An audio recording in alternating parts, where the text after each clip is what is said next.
Майя Джамаловна Кайтамба, кандидат географических наук, заведующая кафедрой географии Абхазского государственного университета. Родилась в 1970 году в городе Батуми. В 1987 году окончила Батумскую русскую среднюю школу номер 15. В 1996 году окончила Абхазский государственный университет, биолого-географический факультет по специальности география. В 2005 году защитила диссертационную работу на тему изменения растительности Восточного Причерноморья в позднем неоплейстоцене и голоцене в Московском государственном университете на географическом факультете. С 1998 года преподает в АГУ. С 2010 года заведующая кафедрой географии. Майя Джамаловна Кайтамба – автор ряда научных публикаций.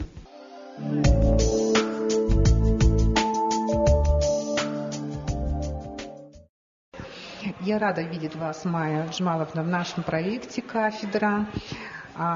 Тем более у нас географов не так уж много. И, кстати, Зураб Иосифович Язанба прочитал у нас о растительности очень интересную лекцию. Ваша лекция тоже, насколько я знаю, касается растительности. Насколько территория Абхазии, исторической и современной Абхазии, была затронута оледенением, особенно великим оледенением?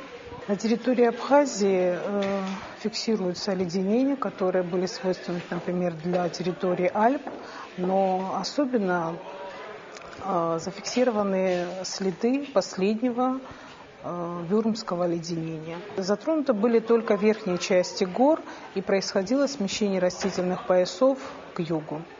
Что происходит в нашей географической науке? Интерес к географии, вообще на эту специальность география, среди молодежи, он, наверное, не очень высок. Вы знаете, действительно... К сожалению.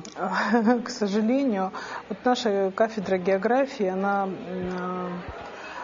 выпускает специалистов, теперь уже бакалавров географии по направлению географии, по направлению туризм. Если у нас на туризме всегда хороший контингент, то на географии на протяжении последних нескольких лет пошел спад. То есть абитуриентов не так много приходит к нам, но тем не менее, набирая курс, мы делаем все возможное, чтобы обучить их географическому мышлению, дать им географическую культуру, то есть они осваивают, получают все умения и навыки, которые потом используют в своей профессиональной дальнейшей деятельности. Хочу сказать, что на кафедре географии вообще географы проходят очень много практик. У них, например, проходит около 7 полевых учебных практик. И уже там они воочию осваивают, изучают территорию Абхазии уже в полевых условиях и, так скажем, владевают навыками исследовательской работы. Уже в дальнейшем по курсовым и дипломным работам они интенсивно занимаются уже исследованиями, и многие из них в дальнейшем уже в процессе обучения у них появляется интерес. Самых лучших и талантливых студентов мы оставляем на кафедре. Вот. И надо сказать, что 90% нашей кафедры укомплектовано именно нашими выпускниками. Вы занимаетесь исследованием очень интересного и сложного периода. Скажите, достаточно материала для того, чтобы показать состояние растительности в Абхазии этого периода? Материал был проведен, именно мои собственные исследования, они охватывают последние 5000 лет. Но палеонтологические исследования, это метод, которым я занимаюсь, ими занимались другие ученые, но в основном это были грузинские и российские ученые. И на сегодняшний день палеогеографов в Абхазии фактически этими исследованиями никто не занимается. То есть это действительно многие исследования были проведены впервые. В одно время говорили только о том, что нас ждет глобальное потепление. В последнее время уже серьезные ученые тоже начали говорить об обратном процессе. А вы что думаете? Какие у вас прогнозы? Ну, вы знаете, что географическая оболочка, область исследования палеогеографии, она, объект исследования, вернее, она имеет, все процессы происходят ритмично, циклично, и сам процесс имеет колебательный характер. Поэтому, несмотря на то, что мы сейчас находимся в межледниковом периоде, охватывающий последние 10 тысяч лет. Тем не менее, в самом этом периоде выделяют этапы похолодания и этапы потепления. Ну, я считаю, что все-таки мы еще идем к потеплению, потому что последний оптимум потепления был примерно 5000 лет тому назад. Вот. И сам Голоцен еще продлится как минимум 10 тысяч лет. И потом уже только начнется, возможно, и более 10 тысяч лет, а потом начнется уже, возможно, этап оледенения. Спасибо большое. Спасибо.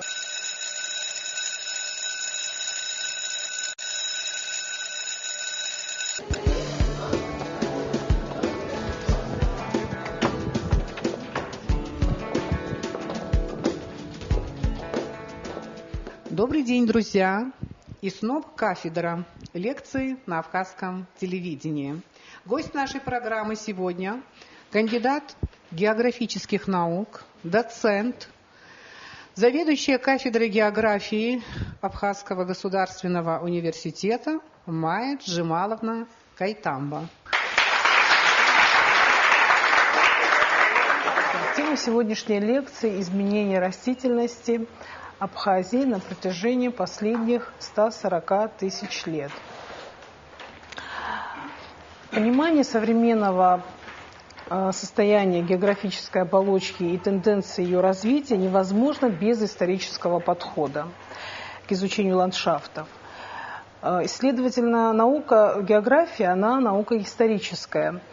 И одним из ее направлений, который изучает историю современной географической оболочки, является как раз-таки палеогеография. Слово палеогеография в переводе означает изучение древней Земли. Объектом исследования палеогеографии является географическая оболочка древних геологических эпох, и главной задачей данной науки является пространственно-временное изучение строения, состава, структуры и закономерностей развития древней географической оболочки Земли.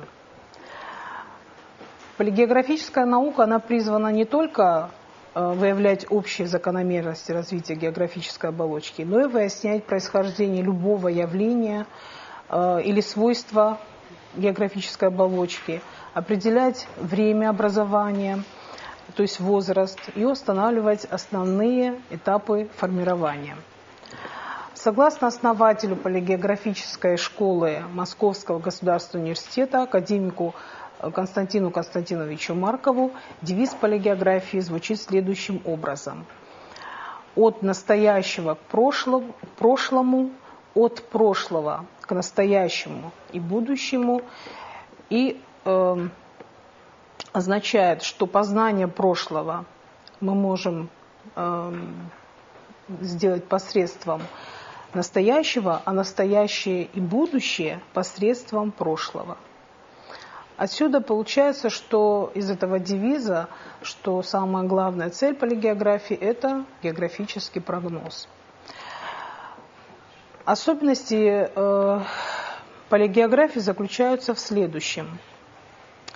Во-первых, реконструируется комплекс природных условий прошлого. И природа прошлого изучается не просто как самоцель, а ради того, чтобы объяснять особенности современных процессов. И в данном случае география больше всего заинтересована в изучении недавнего геологического прошлого. Вы знаете, что сама Земля и географическая оболочка имеют очень большой возраст. Земля образовалась 4,5 миллиарда лет тому назад. Но именно нам необходимо изучать самое ближайшее к нам геологическое прошлое. Это четвертичный период, а именно плейстоцен и голоцен, которые охватывают примерно последние 2 миллиона лет. Сам термин плейстоцен означает наиболее новый и предложен был Чарльзом Лайелем в 1839 году. Она делится, в свою очередь, плейстоценовая эпоха делится, в свою очередь, на неоплейстоцен и эоплейстоцен. А последняя эпоха – это голоцен, это современная межледниковая эпоха, в которой мы с вами проживаем. Она охватывает последние 10 тысяч лет.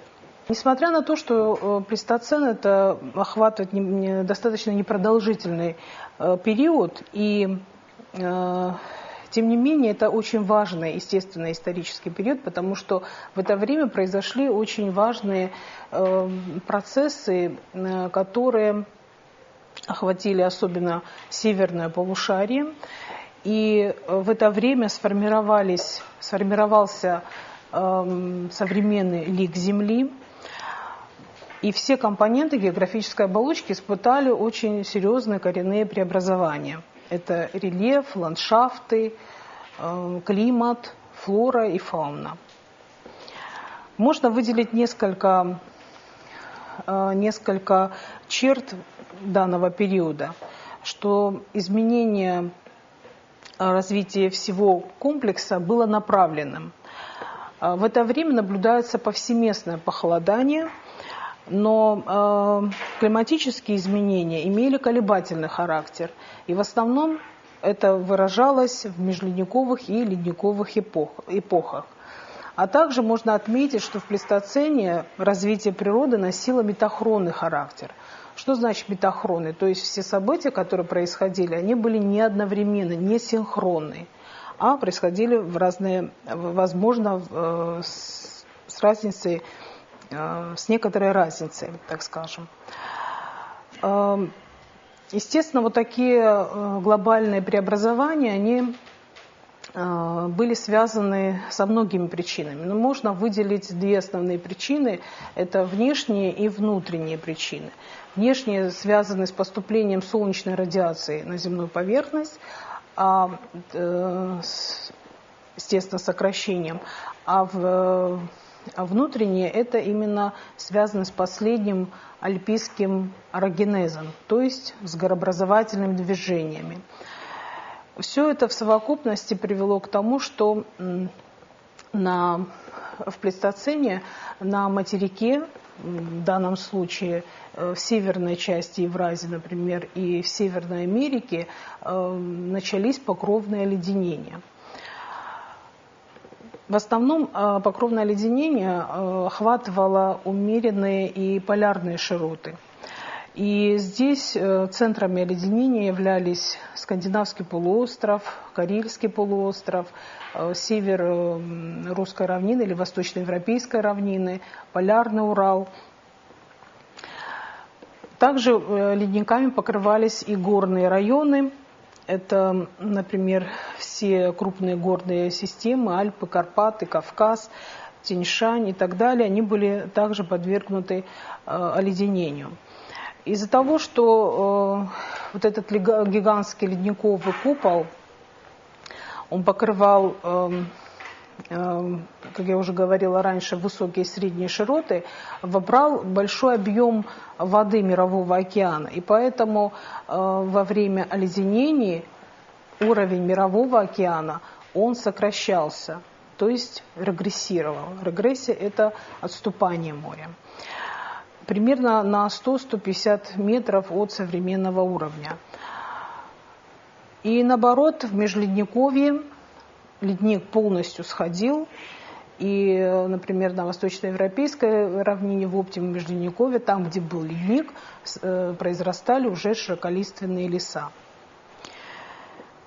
В это время Мировой океан также испытывал колебания своего уровня, и здесь наблюдалось повышение уровня Мирового океана, то есть океан трансгрессировал. Вот такие изменения уровня Мирового океана, связанные с оледенением, называются гляциевстатическими изменениями уровня Мирового океана.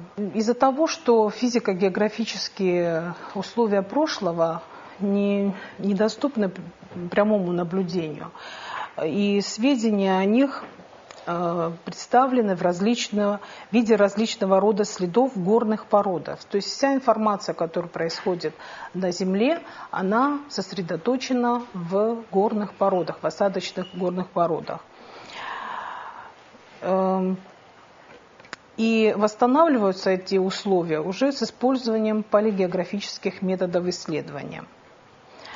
Методов исследования в палеогеографии большое количество. Вот остановлюсь более подробно на одном из таком методе, частном методе, который называется палеонтологический метод. Палеонтологический метод можно назвать одним из самых универсальных методов для реконструкции состава флоры растительности и растительности прошлого. Его еще называют споропыльцевой. Палеонтологический метод представляет собой совокупность приемов и сведений из разных областей ботаники, географии, геологии, отчасти математики, которые используются для определения генезиса, геологического возраста осадочных пород. Само слово палеонтология состоит из двух греческих слов. Это тонкая пыль и логос учения. Впервые палеонтологический анализ именно для реконструкции растительности и климата был применен шведским ученым Ленартом фон Постом в 1916 году. Его называют отцом палеонтологии. Объектом палеонтологических исследований являются микроскопические растительные остатки. Это зерна цветочной пыльцы семенных растений, покрытосеменных и голосеменных, и споры высших растений – мхов, папоротников, плавунов и хвощей. Пыльца и споры представляют собой генеративные клетки, обеспечивают существование и развитие растительного мира на Земле. Формирование пыльцевых зерен происходит в пыльниках, и споры, в свою очередь, образуются в спорангиях мхов и папоротников. Обычно пыльцевые зерна образуются в тетрадах. То есть это несколько пыльцевых зерен объединены в тетрады. Но по мере созревания, развития они разделяются, и обычно мы уже наблюдаем и изучаем одиночные зерна в виде монад. Сама зрелая пыльцевая клетка имеет оболочку, спородерму. Вот спородерма обладает исключительной способностью, исключительной стойкостью к разрушающему механическому, физическому и химическому воздействию. Так как сама пыльца, значит, попадая на земную поверхность, она фосилизируется, то есть захоранивается. И в процессе последующего диагенеза осадка, то есть преобразования осадка, пыльца сохраняет все свои морфологические признаки. Сама спородерма двуслойна. Внешняя оболочка экзина, внутренняя интина, даже уже верхняя оболочка экзина, она трехслойна. Здесь выделяется эктокзина, мезокзина и внутренняя эндокзина. У многих видов на внешнем слое экзины образуются различного рода выросты, бугры, шипы. Это тоже очень важный морфологический признак для определения пыльцы. Такие скульптурные образования, и они способствуют также стойкости к разрушению от внешних воздействий. Тело споры покрывают также три оболочки, и надо сказать, что у некоторых спор в ископаемом состоянии сохраняется переспорий, такая внешняя оболочка, которая очень является таким важным диагностическим признаком и часто разрушаются. Но если мы видим спору именно с переспорием, то это свидетельствует о том, что была наиболее благоприятная среда, ничего не способствовало разрушению данной споры. Также важными диагностическими признаками, можно сказать, являются форма, симметрия, полярность, очертания, апертура. Апертура особенно важна, изучение апертуры, потому что вообще это такая тонкая часть поверхности пыльцевого зерна или споры, которая служит местом выхода содержимого пыльцевого зерна для прорастания. Они могут быть самыми разнообразными, самыми различными, и если у пыльцевых зерен они выделяются в виде борозд, щелей и так далее, пор, то у споровых они в виде скорее щелей, и по форме бывают однолучевые и трехлучевые щели. Величина пыльцевых зерен колеблется, то есть величина их может быть разная, от 7 до 10 микрон до 250 микрон. До 250 микрон, но чаще всего это микроны составляют 20-60 микрон. На сегодняшний день полинологический метод очень широко применяется в полигеографических исследованиях, и прежде всего это обусловлено его особенностями. Во-первых, как я уже говорила, что оболочка пыльцеспор имеет очень свои отличительные морфологические черты, и благодаря этому каждое пыльцевое зерно можно идентифицировать до семейства, рода и даже материнского растения. Благодаря своей такой способности не разрушаться под действием различных воздействий, особенно плохо переносит механическое и химическое воздействие пыльца, но тем не менее, благодаря своему биополимеру спорополимину, который находится в спородерме, она сохраняется не только сотни тысяч, а даже миллионы лет. Лучше сохраняется пыльца в зерных отложениях и в торфяниках. В кислой среде она сохраняется сохранностью лучше, чем нежели, например, в щелочной. Дальше. После того, когда деревья и кустарники продуцируют огромное количество пыльцевых зерен, например, до сотен тысяч экземпляров в одном цветке может быть. Например, пыльца сосны продуцирует даже до нескольких миллионов пыльцевых зерен. То затем уже, оседая из воздуха на поверхности земли, она может переноситься текущими водами и другими агентами, а затем интегрироваться и захораниваться уже в осадке. Еще один важный момент, то что у некоторых голосемянных растений, например, у сосны, ели, кедра, есть наличие на теле, на самом теле имеются воздушные мешки. И благодаря этим воздушным мешкам пыльца переносится на очень длительное расстояние, например, на 2000-3000 километров от места произрастания самого растения-редуцента, которое упала пыльца уже на поверхность земли. Также может переноситься и как воздушным, так и водным путем. И поэтому при интерпретациях, конечно, нужно это все учитывать, именно способность продуцировать большое количество пыльцевых зерен и перенос этих зерен на расстояние.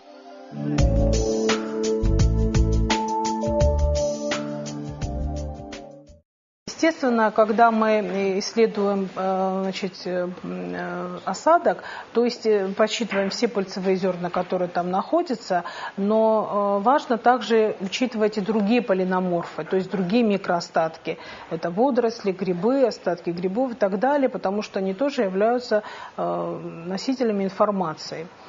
Еще есть такая проблема, когда в осадок попадают пыльца, например, из более древних отложений, так называемая переотложенная пыльца. Но тем не менее также ведется ее подсчет, потому что это тоже может дать информацию о том, как формировался данный пыльцевой спектр. Сам полинологический анализ, он делится на несколько этапов. Первым шагом является отбор образцов. Отбор обычно проводится в полевых условиях, и необходимо учитывать несколько моментов. Не допускать загрязнения образцов материала из выше и ниже лежащих слоев, а также занесенным из воздуха. Обязательно нужно вести отбор образцов снизу вверх, а не сверху вниз. И желательно отбирать через каждые, так скажем, от 2 до 25 сантиметров, то есть очень подробно, чтобы иметь последовательность изменений растительности на данной территории. На следующем этапе идет лабораторная обработка самого образца, где образец обрабатывается, вернее, берется навеска примерно 100 грамм и обрабатывается кислотами, щелочами для того, чтобы дезинтегрировать осадок, для того, чтобы освободить пыльцу от вкраплений различных, и затем уже тяжелой жидкостью, с применением тяжелой жидкости из образца, выделяется органическая часть. Следующим этапом является просмотр полученного материала под микроскопом и подсчет пыльцевых зерен и спор в каждом образце. При подсчете пыльцы и спор необходимо насчитывать статистически значимое количество зерен. Минимальным является 150 зерен. Если концентрация пыльцы в образцах средняя или высокая, то рекомендуется насчитывать 500 или 300 зерен. Затем проводится графическое оформление результатов исследования в виде диаграмм, пыльцевых диаграмм, и проводится интерпретация полученных результатов данного анализа. В итоге мы получаем так называемый полиноспектр. Что такое полиноспектр? Это процентное соотношение пыльцы и спор всех таксонов высших растений, определенных до рода, вида, рода, подрода или семейства. Таким образом, уже получив данные, мы можем реконструировать растительность исследуемого периода, и ввиду того, что растительность очень четко реагирует на все изменения, климатические изменения, поэтому, конечно, мы можем говорить об изменениях климата. Теперь уже продолжим о том, какие же палеонтологические исследования были проведены на территории Абхазии. В основном на территории Абхазии и прилегающей территории, это Западное Закавказье, например, на Колхидской низменности, более северных районах Колхиды, проводились палеонтологические исследования специалистами, палеонологами. В основном это были грузинские и российские палеонологи. В рамках диссертационной работы нами были проведены палеонтологические исследования территории Абхазии, и за последние 5000 лет это субареальный, бариальный, субареальный и субатлантические периоды Голоцена. И для сравнения также были использованы материалы, изучены палеонтологические материалы по Таманскому полуострову. Мы целью ставили провести корреляцию между Абхазией, территорией Абхазии, как изменялась растительность территории Абхазии, как это происходило на Таманском полуострове, на юге восточноевропейской равнины.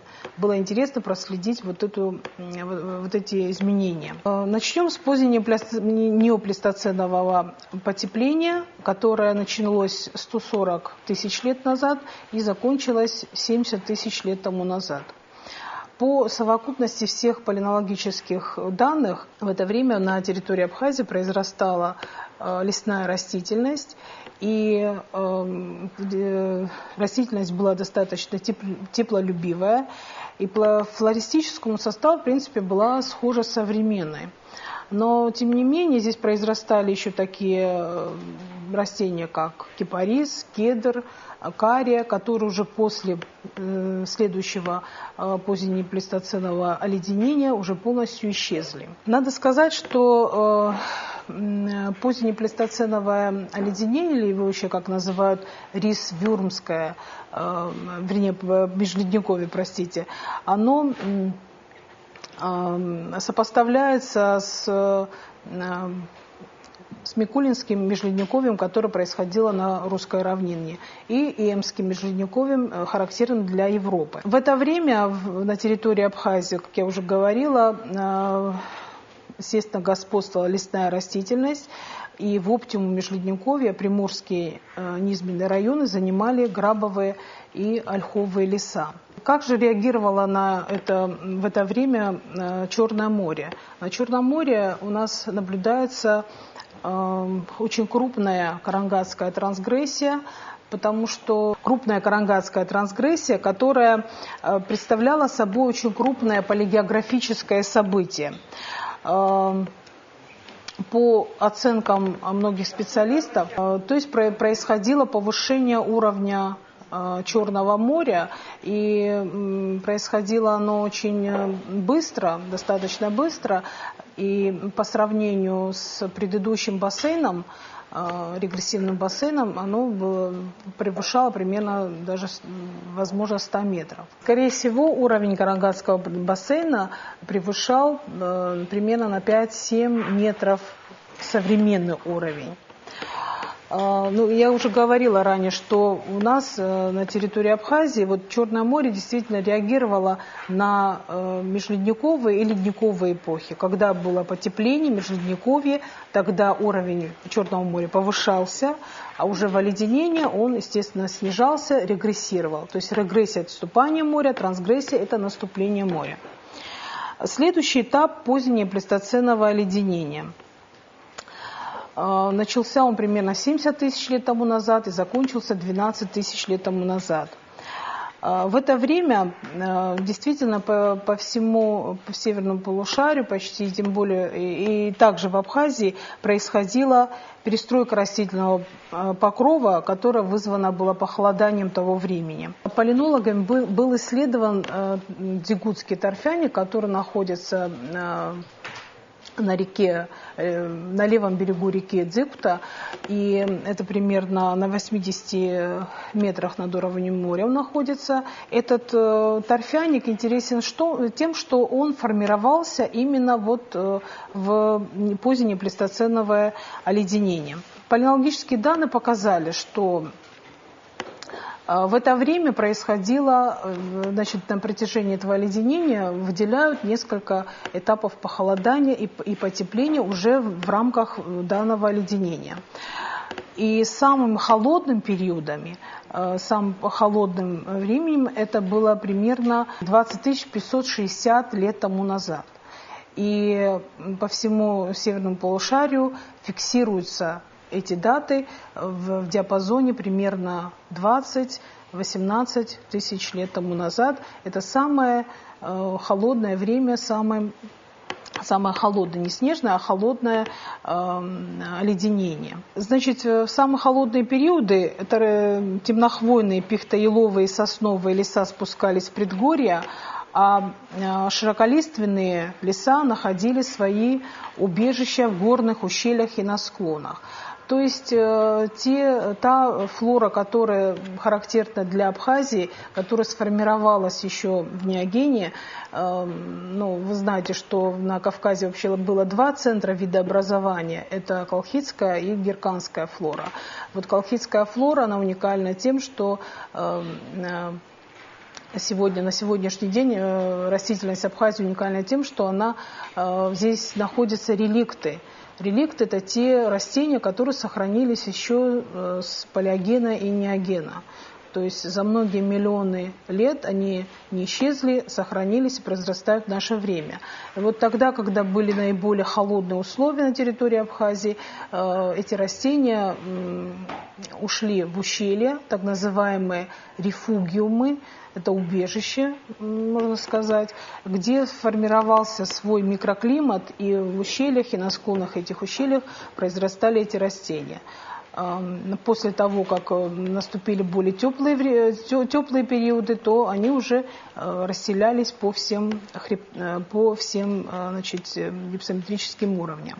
В более теплые периоды позднеплейстоценового оледенения низменные широколистные леса были представлены ольшаниками и пихто-буковыми формациями с примесью граба и ильма.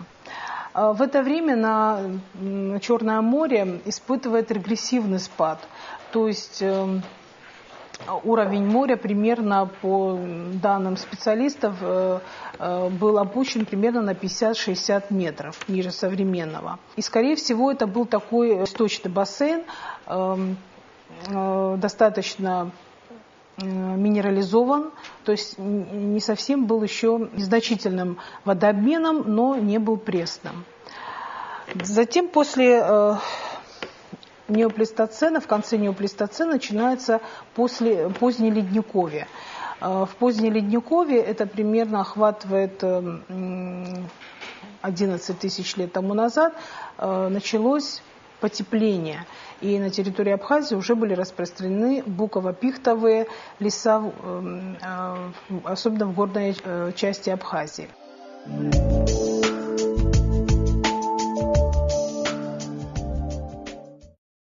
Следующая эпоха, которая очень важна, в котором, как я уже говорила, мы с вами проживаем, это голоценовое межледниковье. Голоценовое межледниковье, оно охватывает последние 10 тысяч лет. Здесь выделяются несколько периодов. Это предбореальный, бореальный, атлантический, суббореальный и субатлантический. Если говорить коротко, то предбореальный характеризуется общим потеплением климата, а бореальный из всего голоценового периода это был самый прохладный климат за весь голоцен. Атлантический период интересен тем, что в это время, это примерно 8 тысяч лет тому назад он начался и закончился 4500 лет, в это время на территории Абхазии господствовал теплый и влажный климат. Вот в атлантическом периоде зафиксирован оптимум голоцена, то есть это здесь наблюдались самые высокие температуры за весь голоцен. И на территории Абхазии преобладали в предгорьях и среднегорьях каштановые леса, затем в более высоких частях гор буковые и пихтоиловые леса, а на побережье, конечно, это были ольховые леса. Суббореальный период голоцена охватывает 4500-2500 лет тому назад. В это время как раз-таки, собственно, материалы были посвящены этому времени, и в основном это было два раскопа, первый раскоп, он был проведен близ реки Басла, второй раскоп, это было связано с археологической стоянкой, так называемой Сухумской крепостью, где отложения которых характеризовали субатлантический период, последний 2500 лет. По полученным результатам получалось, что примерно в период 5000-3500 лет тому назад на Сухумской Приморской равнине существовал достаточно обширный водоем. Он представлял собой лагуну. Лагуна – это водоем, который имеет связь с морем. От моря он отделялся аккумулятивной формой, пересыпью. И вот в это время наиболее теплые условия, теплые влажные условия, и выделяются несколько этапов потепления и похолодания. Но хочу сказать, что вообще на территории Абхазии потепление и похолодание, они проявлялись в смене растительных зон. Во время потепления увеличивалась роль, скажем, каштановых лесов, грабовых, дубовых лесов. А во время похолодания, вот на споропыльцевой диаграмме видно, что происходило смещение, значит, вниз хвойных лесов. И все это споропыльцевая диаграмма отражает. Уже при интерпретации видно, что во время похолодания увеличивается количество пыльцы хвойных растений, например, ели, сосны и пихты. Примерно в интервале 3600-4000 лет назад на территории Северной Колхиды отмечается максимальная фаза развития трансгрессии Черного моря. В это время вот такие лагуноозерные условия осадконакопления на Сухумской низменности, они сменились субаэральным седиментогенезом, то есть осадконакоплением, и здесь стал формироваться покров делювиально-пролювиальных отложений. Широколистные леса были в основном представлены грабово-каштаново-дубовыми формациями и ольшаниками. В конце субареального и начале субатлантического периода, это примерно в VI и IV веках до нашей эры, на территории Сухумской Приморской равнины фиксируется так называемая фанагорийская, в это время фиксируется фанагорийская регрессия. То есть море отступило, и об этом свидетельствуют археологические находки, так как в это время заселялись эти пространства Восточного Причерноморья, были заселены древнегреческими колонистами. Скорее всего, что уровень моря был ниже на 5-7 метров ниже современного уровня и представлял собой такую приморскую низменность, вернее, исследуемый район представлял собой приморскую низменность, расчлененную небольшими речками на отдельные островки. Вообще, само событие фанагорийская регрессия, она является дискуссионным, как и многие вопросы в палеогеографии. Вот. И некоторые ученые сомневаются, что действительно она была, и именно и не соглашаются вот с такими оценками понижения уровня Черного моря. В это время, как говорила, происходило похолодание климата, но похолодание было с некоторым иссушением. И в субатлантическом периоде, примерно в 2100-1900 лет тому назад, это первый век до нашей эры и первый век нашей эры, достаточно были теплые и влажные условия. В это время ученые фиксируют начало нимфейской трансгрессии, то есть новый уровень поднятия Черного моря, называемой нимфейской трансгрессии. В основном господствовали широколистные буко-грабово-дубово-каштановые леса. Большое участие принимали в этих лесах липа, вяз, клен. Именно в это время полиноспектрами зафиксировано большое количество каштана. Вот можно сказать о экологических условиях произрастания каштана, что он произрастает в условиях теплого и влажного климата при годовом количестве осадков не менее 1000 мм в год и относительной влажности примерно 50-60%. Каштан не может произрастать при среднегодовой температуре ниже 8-15 градусов.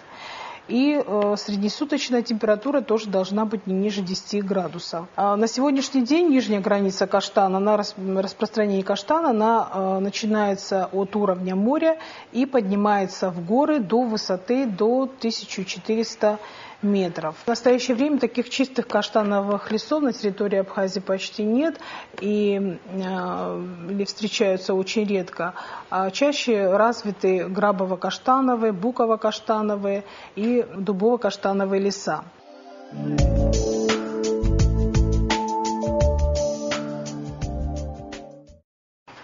Еще хочу отметить, что уже по палеонтологическим исследованиям Сухумской крепости нами было выявлено, что примерно в, так скажем, второй и IV века нашей эры характеризуются относительным похолоданием, а потепление климата, палеонтологические данные свидетельствуют о потеплении климата в III веке.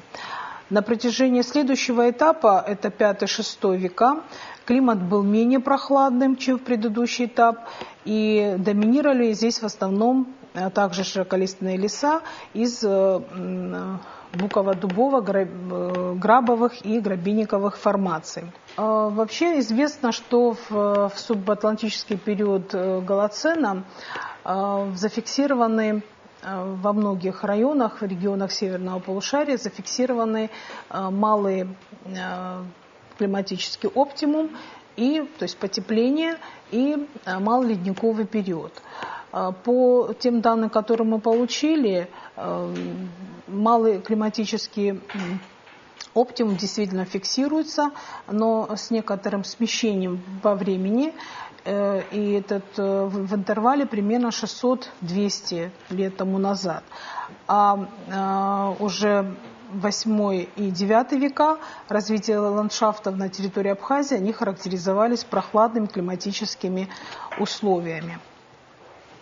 Таким образом, на территории Абхазии было выделено около 10 этапов развития растительного покрова Абхазии, которые характеризовали субареальные, субатлантические периоды Голоцена. На протяжении всего периода происходили ландшафтно-климатические изменения, которые были выражены сменами потепления и периодами похолодания. Установлено, что в низменных и нижнегорных районах Северной Колхиды господствующими ландшафтами были широколистные леса колхидского типа, и основные изменения происходили именно в смене эдификаторов, то есть лесообразователей главных. Это каштан, дуб, бук, граб и ольха. В периоды относительных потеплений широколиственной формации увеличивали ареалы, а верхняя граница леса поднималась уже вверх. В периоды относительных похолоданий происходило смещение границы леса на более низкие гипсометрические уровни и усиливалась роль хвойных пород в лесном поясе. То есть, еще раз повторю, что основное изменение растительности именно происходило в динамике и в смещении именно растительных поясов. А вот для сравнения, на Таманском полуострове происходила коренная перестройка ландшафтов. Во время потепления там произрастала лесная растительность, а во время похолодания сменялась на лесостепной, а вот в самые засушливые периоды времени там уже формировалась степная растительность. Дело в том, что территория Абхазии, она географически так расположена в виде амфитеатра, такого амфитеатра, да, защищена главным Кавказским хребтом с севера от холодных воздушных масс. И обтепляющее воздействие на нее оказывает также и Черное море. Благодаря вот этому географическому положению растительность Абхазии сохранилась, и на сегодняшний день у нас в нашей флоре присутствует очень много реликтовых видов, которые еще сохранились с третичного или палеогенно-неогенного времени.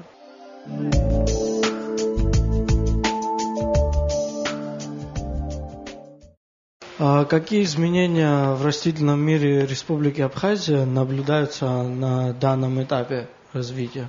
На данном этапе изменения, как таковых, мы можем только наблюдать в связи с хозяйственной антропогенной деятельностью человека. Вот хочу заметить, что те растения, которые когда-то произрастали в Абхазии, сейчас произрастают у нас, но уже в интродуцированном виде. Особенно это касается низменной части, особенно вот низменной части. Так что в основном эти изменения связаны именно с антропогенной деятельностью. Вы говорили, что вы брали пробы, и на территории Абхазии именно в каком месте вы брали пробы, чтобы делать свои анализы? Отбор образцов происходил на раскопе, это близ реки Басла, и в Сухумской крепости. Это были два два места. Потому что, вы знаете, для того, чтобы проводить палеонтологический анализ, так как это метод относительной геохронологии, он дает относительный возраст. И всегда надо его привязывать к абсолютному возрасту. Но обычно палеонтологический метод на сегодняшний день, как все палеогеографические методы, они проводятся в совокупности с геологическими, с палеоботаническими и так далее. И часто сопровождается, например, радиоуглеродным методом. Но ввиду отсутствия такой возможности, мы как раз-таки эти наши отложения были продатированы археологическим методом, поэтому какая-то была привязка ко времени, чтобы была привязка ко времени.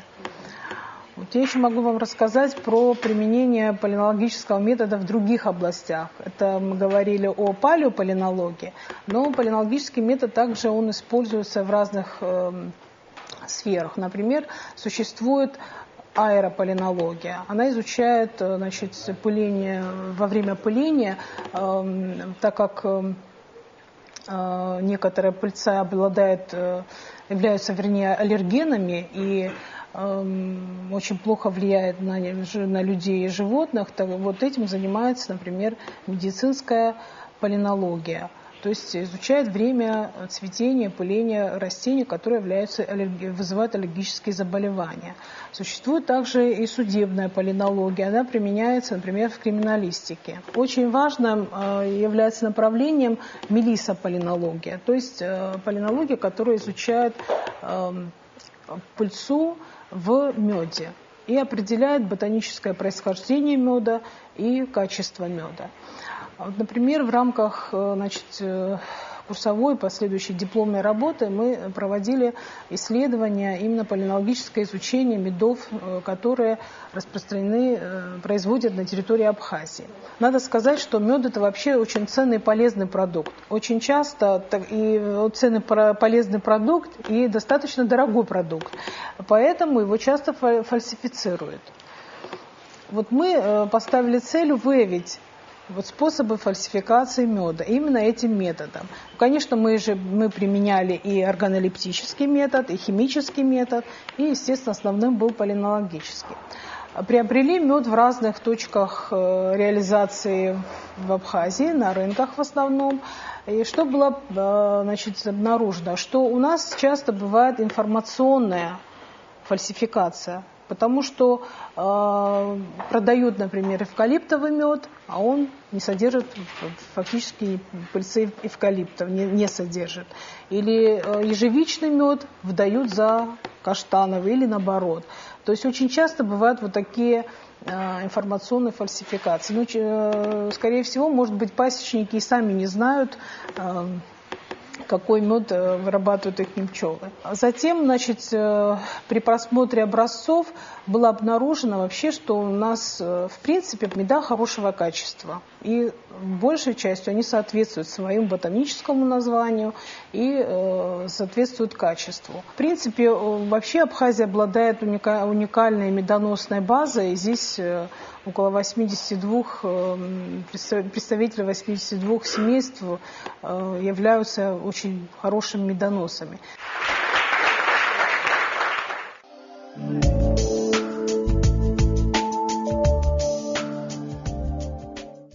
Вы говорили, что в III веке нашей эры наблюдается потепление. Это настолько серьезным было потепление, что у ученых есть возможность установить такой факт. Мы говорим относительно предыдущего этапа. То есть сравнивая паленоспектр предыдущего этапа, то II и IV век были более холодными, нежели III век. Это очень интересная информация. Мне очень приятно, что в нашем проекте, в нашей программе состоялась лекция на географическую тему, на тему географии Абхазии. Это на самом деле уникальная наука. Мне помнится, что самые интеллигентные люди в советское время поступали на географический факультет МГУ. И поступить туда было, кстати, очень сложно. Я понимаю, что сейчас очень много изменилось в течение последних 20 лет после распада Советского Союза и в области образования в том числе. Но я надеюсь, что среди нашей молодежи будет продолжение нашей географической науки. Приятно, что есть зрелое поколение географов у нас в университете, в Абхазии, которые проводят интересные, качественные исследования. Надеюсь, что географическая наука в Абхазии не умрет, она будет развиваться. Период, который мы рассматривали, очень интересный. Конечно, оледенений, насколько я знаю, было очень много в истории Земли, но великое оледенение остается самой большой загадкой истории Земли. И то, что оледенение затронуло нашу территорию, и у наших специалистов, географов есть возможность изучить состояние растительности до оледенения, в период оледенения, после оледенения. Это, конечно, замечательно. Значит, есть материал, на который можно опереться. Спасибо вам огромное. Это была кафедра лекции на абхазском телевидении.